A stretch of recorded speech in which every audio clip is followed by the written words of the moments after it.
After my C-section, I woke up to my mother-in-law holding my baby. She's calling me, Mom, now, she smiled. My husband nodded, it's better this way. Too weak to move, I whispered, you'll regret this. Hours later, the hospital security footage was released, and they were dragged away in handcuffs. I never thought I would wake up after childbirth to find another woman trying to take my place. I had an emergency C-section at Mount Sinai Hospital in New York City. Everything happened so fast. One minute, I was being rushed into surgery. The next, I was drifting in and out of consciousness, the voices of nurses echoing somewhere in the background. The baby's here. It's a girl. She's healthy. Then, silence. I don't know how long I was out. It could have been minutes or hours. But when I finally opened my eyes, the first thing I saw wasn't my baby in my arms. It was Joyce, my mother-in-law, and she was holding my daughter like she was hers. I was groggy. My whole body felt heavy, my arms numb, my stomach tight from the stitches. The room smelled sterile, the beeping of the monitors steady. I tried to lift my head, but my body wouldn't cooperate. Joyce sat in the chair next to my hospital bed, rocking my baby gently. Too gently. Like she had been doing it for hours. She looked down at my daughter with something I can only describe as ownership. She turned to me and smiled. A real, warm, motherly smile. But it wasn't for me. She's calling me Mom, now, she said softly, brushing her fingers over my baby's cheek. My brain struggled to catch up. What? Before I could even process what was happening, someone stepped into my peripheral vision. It was Mark, my husband. He stood next to Joyce, arms crossed over his chest, avoiding my gaze. It's better this way, he said. His voice was calm, too calm, like this was normal, like I had already agreed to it. My stomach twisted. My head pounded. My baby, was inches away from me, but Joyce was holding her like she belonged to her. I tried to move my arms. They were weak. I tried to sit up. My body refused. I forced my lips to move. My voice came out hoarse, barely above a whisper. You'll regret this. Joyce smiled again, as if I had said something adorable. She cradled my daughter closer, humming softly, like I wasn't even in the room. The first nurse who came to check on me, her name tag said Olivia, noticed something was off right away. How are we feeling, Mom? She asked. Before I could answer, Joyce laughed. Oh, she's fine, Joyce said, still rocking my baby. She just needs rest. Olivia's polite expression didn't change, but I saw the shift in her eyes. She looked at me. I must have looked like a wreck, helpless, scared, confused. Would you like to do skin to skin? Olivia asked me gently. My heart leaped. Yes, that's what I needed. My baby needed me. But before I could even open my mouth, Joyce answered for me. Oh, I already did that while she was out. I already did that. My blood ran cold. Olivia's head snapped toward her. I'm sorry. Joyce smiled. She needed that connection. You know, for bonding. I read about it. There was a long silence. Then Olivia turned to Mark. Sir, is this the mother? She asked, pointing at me. Mark hesitated. I don't know what was worse, Joyce acting like my baby was hers or Mark hesitating. Finally, he sighed. Yes, he muttered. But we talked about it. It's just better if Mom, Joyce, takes care of the baby for now. We talked about it? What the hell was he talking about? Something changed after that conversation. The nurses became more present, more watchful. They didn't say anything outright, but they were paying attention now. One nurse, Sarah, came in to adjust my fore. While she worked, she made small talk. So, she said casually, how's the first day of motherhood treating you? Joyce answered before I could. Oh, she's been sleeping through most of it, she said, with a soft chuckle. That's why I've been watching over the baby. Somebody has to. Sarah didn't even blink. She just nodded and finished with my fore. Then, as she turned to leave, she said, I'll let the doctor know. That's when I knew. They were onto her. That afternoon, a nurse came in and asked if I had been able to hold my baby yet. Joyce laughed again. Oh, there's no rush, she said. I've got her. The nurse didn't smile. Actually, it's important for the mother to have time with her newborn. Especially after a C-section. Joyce's grip on my baby tightened. She's sleeping, she said, her voice a little sharper. I don't want to wake her up. The nurse took a step forward. Ma'am, please hand the baby to her mother. Joyce hesitated. Then, for the first time since I woke up, I saw it. Fear. A flicker of something behind her eyes. It was quick, but it was there. She glanced at Mark.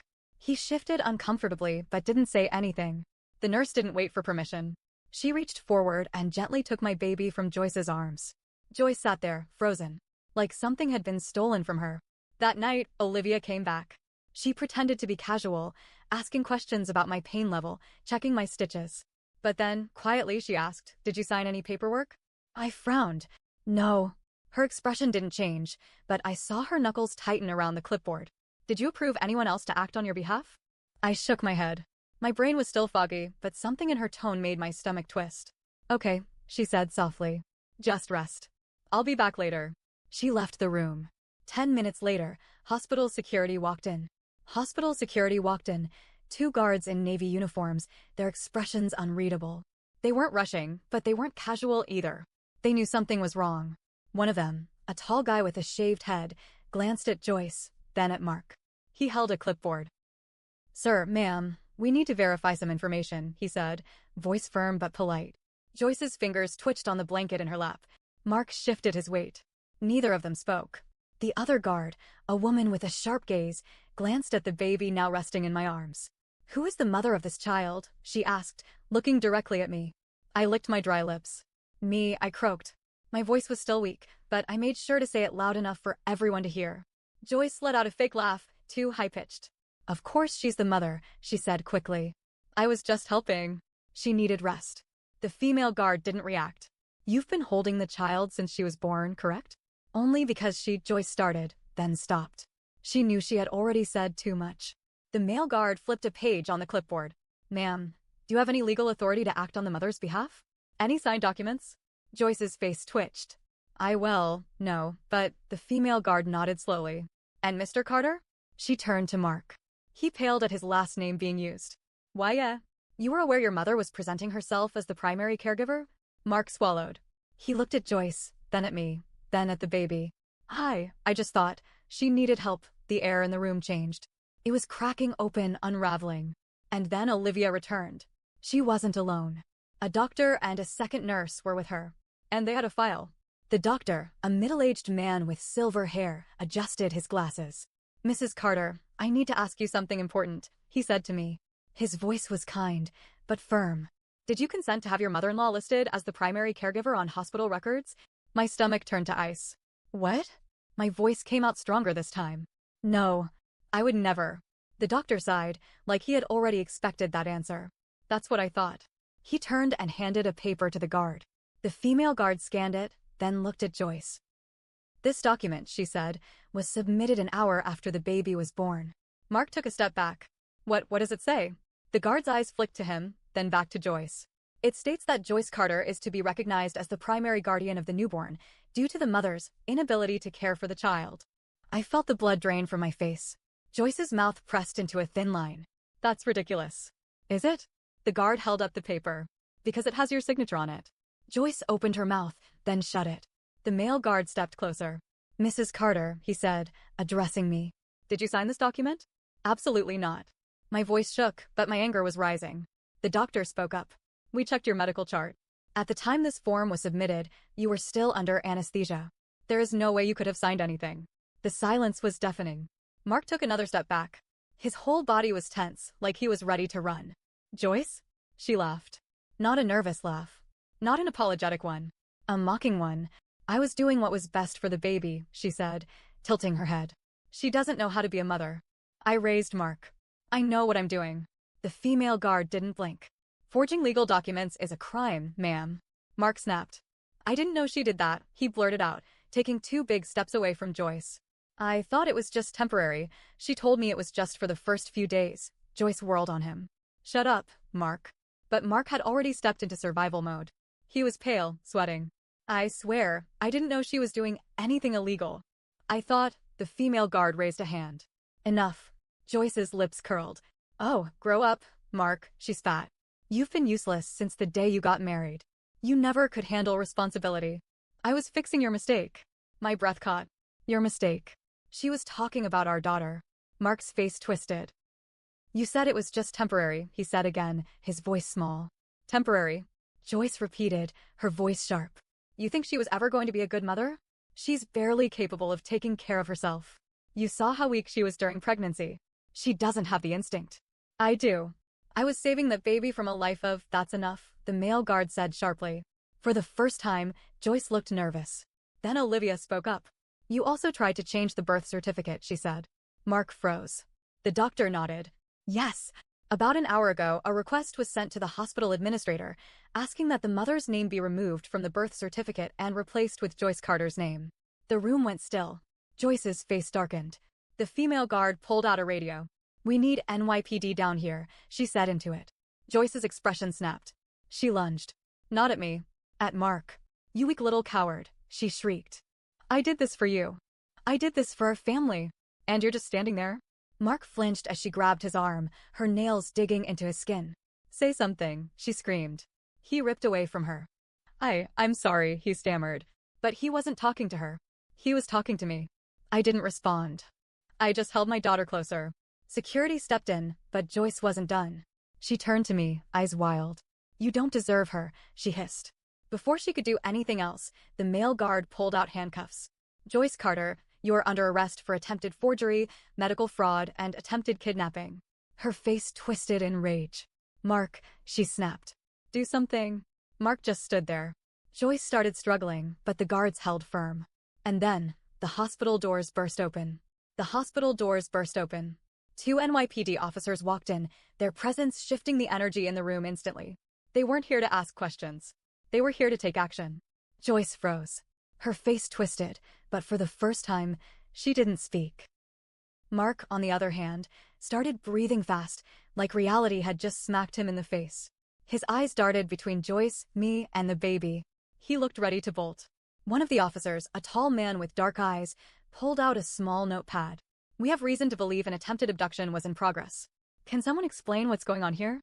The hospital security guard stepped forward. "We have security footage and falsified paperwork." The mother, Mrs. Carter, was unconscious when a legal document was submitted listing her mother-in-law as the baby's guardian. There was also an attempt to alter the birth certificate. The officer's expression hardened. "And who submitted these?" "That would be Joyce Carter," the security guard said firmly. The officer's eyes locked onto Joyce. "Ma'am, is this true?" Joyce's jaw was clenched so tightly her lips had gone pale. "I don't have to answer that," she muttered. The officer nodded like he had expected that answer. "That's fine. We'll check the security footage." And that's when Joyce cracked. She suddenly turned to Mark, her eyes wide, desperate. "Tell them I was helping. Tell them." Mark's lips trembled. Joyce's voice turned sharp. "Mark, if they arrest me, you'll be next.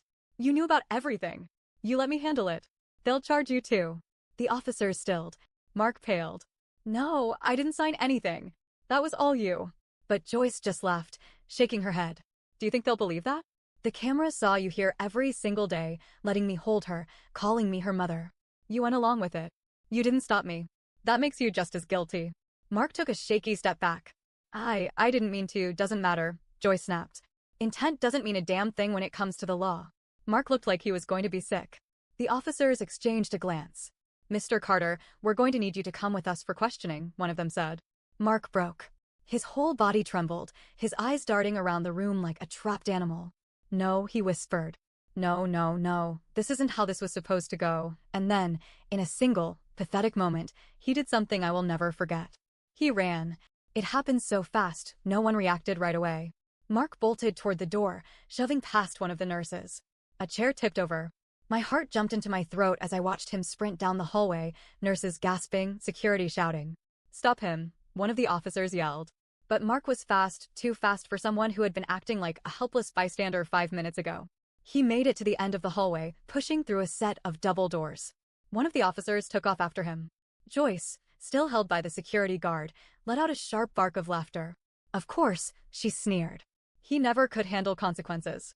The second officer turned back to her. "And you can?" Joyce smirked. "Watch me." Then she suddenly collapsed. It was too dramatic to be real.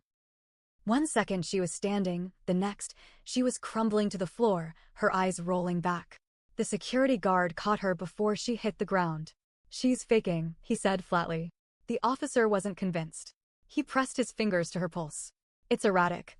Could be a panic attack or heart issue." One of the nurses rushed forward, checking her vitals. "She's breathing, but her heart rate is high," the nurse said. "We need to get her on a monitor." I knew exactly what Joyce was doing. She was buying time. If she got admitted as a patient, they wouldn't be able to drag her out in handcuffs.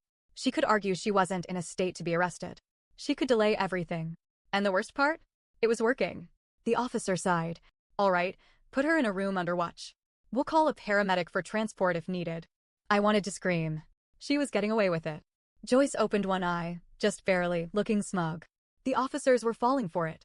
And Mark? He was still running. The officer who had chased Mark returned, looking pissed. He's gone. Gone where? The other officer asked. Security footage shows him jumping into a car outside. Someone was waiting for him. I felt my stomach drop. What kind of car? Black sedan. No plates. My heart pounded. Mark didn't have friends. He didn't have connections. The only person who would go this far for him was his mother. Joyce had planned everything. Even if she got caught, Mark was supposed to take the baby and leave. The officer turned to me. Mrs. Carter, I need to ask, does your husband have access to your home? The air left my lungs. Yes, I whispered. And suddenly, everything became much worse. Two things happened at once. First, one of the officers pulled out his radio and barked, "We have a potential abduction attempt in progress. Get units to my address immediately. Suspect may be en route." Second, Joyce laughed again, softly this time, under her breath. Like she was enjoying this. I turned to her, rage boiling inside me. "Where is he going?" I demanded. She just smiled. You'll see. She wasn't panicking. She wasn't scared of being arrested. Because she still thought she was going to win. My baby stirred in my arms, her tiny fingers curling into my hospital gown. I held her close. And I swore to myself no one was taking her from me. Not Joyce. Not Mark. Not anyone. The officers were already moving, calling for backup. The hospital was on lockdown. But I knew this wasn't over. This wasn't just a fight over custody anymore. This was a war. And I was ready for it. I didn't have time to process the fact that my husband had just fled. Because I knew exactly where he was going. My home. Mark had a key. He knew the passcode. I had no doubt he had some ridiculous plan to take my baby before I was even discharged from the hospital. Maybe he thought he could still convince me. Maybe he thought he could just walk away with her. But I wasn't going to let that happen. The hospital was already on high alert. The officers were calling for backup. But I wasn't waiting around. I looked at the female officer, Detective Owens. I finally caught her name. "I need to go. Now. You're not in any condition to. I am the only one who can stop him," I snapped. Owens studied me, then nodded. "Let's move." They wheeled me to the hospital exit while another officer ran ahead to get a police car ready. My stitches burned. My body felt weak. But adrenaline kept me upright. As we neared the doors, I glanced back. Joyce was sitting on a hospital bed, still pretending to be fragile. But when she met my eyes, she smiled. Not in fear. Not in regret. But in confidence. Because in her mind, she had already won. The drive felt like forever. Owens was gripping the wheel tightly, her jaw set. "If he's inside, we have the right to detain him. We'll handle it." I wasn't sure what to say. I had no idea what I would find when we got there. Mark had run. He had help. But why? Why was he so desperate? When we finally pulled up to my apartment building, my heart stopped. The front door was wide open. A police car was already there. Another detective, someone I hadn't seen before, was standing on the steps, talking to a neighbor. Owens parked, and we jumped out. "Did you see him?" Owens asked the other detective. "Yeah. He ran inside about 5 minutes ago. He's still in there." My hands were shaking. I didn't even realize I was moving until I was already at the front door. And when I stepped inside, I heard it. A baby crying. I ran down the hallway, ignoring everything else. And then I saw him. Mark was standing in the nursery, holding a bag, my daughter's blanket tucked under his arm. He wasn't holding her, thank God, but he was packing like he thought he had a chance to take her. "Mark." He froze. He turned slowly, his face pale, eyes wide. You weren't supposed to be here yet," he stammered. I took a step forward. "What the hell are you doing?" Mark dropped the bag. I was just, he swallowed. "I thought, say it," I snapped. His lips trembled. His whole body shook. "I thought we could leave before the police got here," he finally whispered. My stomach turned. There it was. The real plan. He wasn't just helping Joyce. He had been in on it the entire time. Mark's hands balled into fists. "She told me you'd understand," he blurted out. "She told me you'd see reason." "Reason?" My voice cracked. "Reason for what, Mark? Stealing my baby?" Mark flinched. "It wasn't like that." "Then explain it to me," I spat. "Explain how you and your psychotic mother planned to erase me. Explain how you were going to take my daughter while I was still in a hospital bed. Explain how this isn't the most disgusting betrayal I've ever seen." He was breathing hard. "She said you couldn't do it," he whispered. "She said you'd struggle. You were sick the whole pregnancy. You could barely stand some days. She said you wouldn't be able to take care of her. She said it would be easier this way." I laughed. Not because it was funny. Because I had no other reaction left. She said, I repeated bitterly.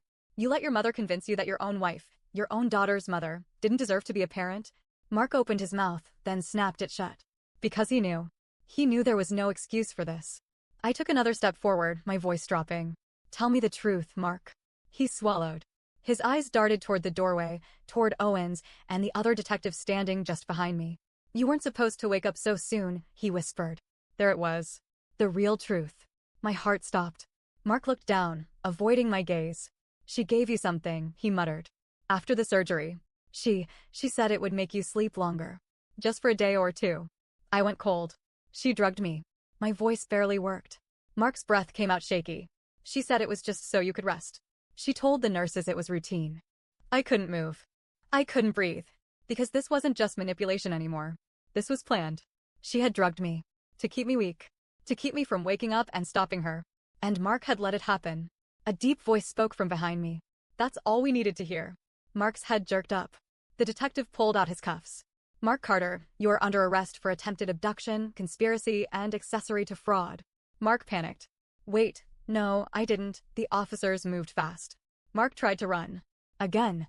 But this time, he didn't make it 2 steps before Owens took him down. In seconds, he was on the ground, face pressed against the hardwood, hands locked behind his back. I just stood there, watching as the man who had promised to love me, protect me, build a family with me, was dragged out of my home in handcuffs.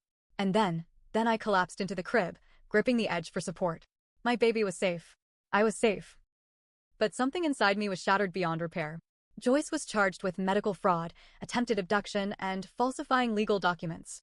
Mark was charged as an accessory. I filed for sole custody immediately, and I won. The divorce was quick. I never saw either of them again. And yet, their betrayal never left me. Because they didn't just try to take my baby. They tried to erase me. And for the rest of my life, I would always remember, I woke up just in time.